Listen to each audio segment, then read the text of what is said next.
it's cooking time. This time, magbe-bake po ako ng cassava cake. So, yeah, let's see the ingredients po natin. 2 kilos po ang gagawin ko ngayon ng cassava cake. Itong cassava, ground na siya at mabibili dito sa Holland, sa All Asian store. Yan, ganyan po ang itsura niya.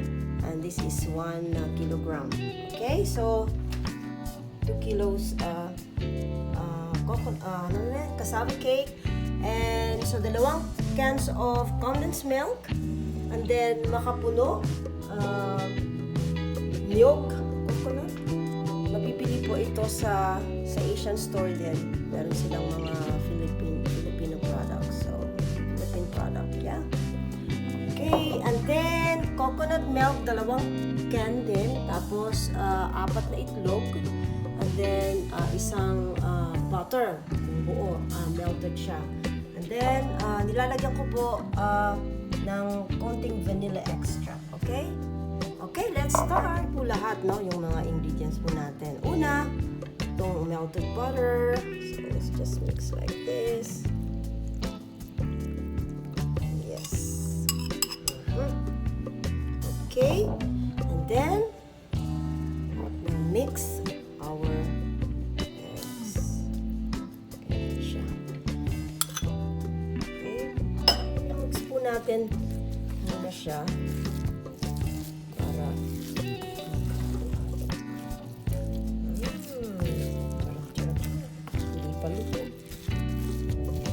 Isa to sa mga favorite ko na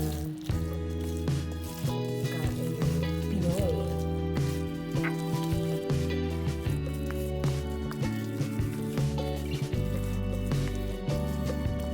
Okay guys, pag na-mix na yung yung butter tsaka itlog, sunod natin yung condensed milk.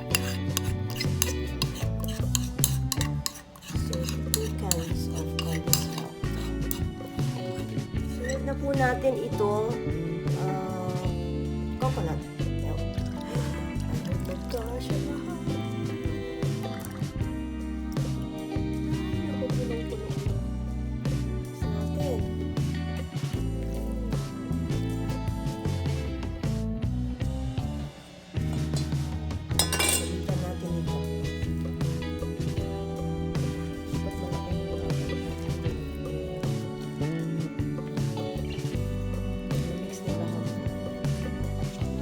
pansin nyo, iba yung bowl natin ngayon kasi hindi nagkasya, kaya transfer ko dito. Okay, so na-mix na yung mga ibang ingredients. Ang pinakalas na lang ay ito, yung ating macapuno. Very important. Sarap-sarap. Okay. Okay, so isama na rin natin yung last but not the least, vanilla extract. Konti lang siya, ha? Okay, and then we'll mix. Mix na po yung cassava. Prepare na po natin yung ating ano tawag dito? What do you call this? Pagbe-bacon. Okay, tapos lagyan natin siya ng butter, syempre, para hindi siya dumikit. Okay.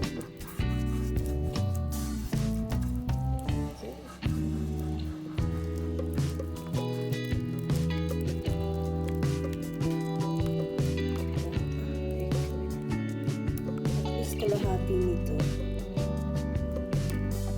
Okay. I think that's okay. And then I'm gonna use another lalagyan ulit. Ito lang kasi, yeah, very good. And then, na-preheat na po yung oven ng 200. Yan, 200 po. Tapos, i-bake po natin siya ng first 40 minutes. Yeah, okay, let's put it. Po yung ating cassava. Okay, so let's try to bake it for 40 minutes first. Okay. Okay, guys, gagawa po tayo or mag-prepare tayo ng toppings niya. Okay, ang toppings po niya ay ang condensed milk din. Konting tira ng condensed milk.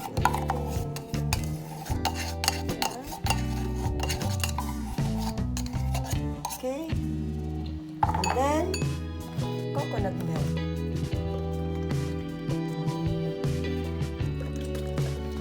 Ito ang magandang brand ng coconut milk na binibili dito. I like it kasi masyado siyang creamy. Okay, so ganyan. Pansyahin nyo na lang. Hindi siya ganun kalapot, hindi rin siya ganun kalasaw. Dapat. Ganyan siya. So, mix nyo. Mix.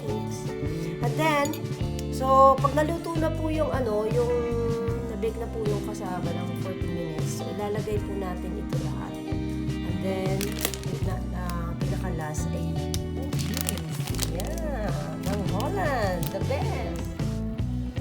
Cassava cake. After 40 minutes, lagay po natin yung toppings.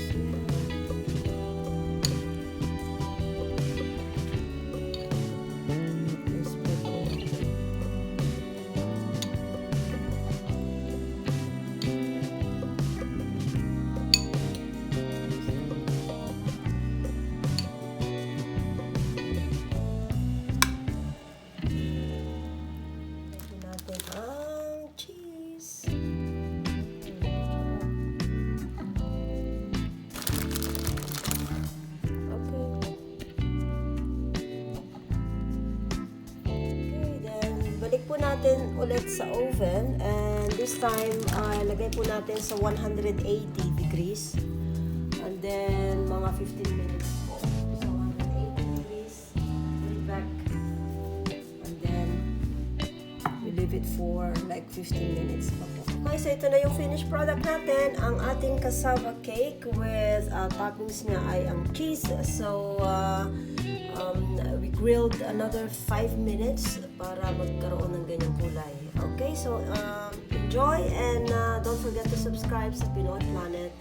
Okay, till next time. Bye-bye!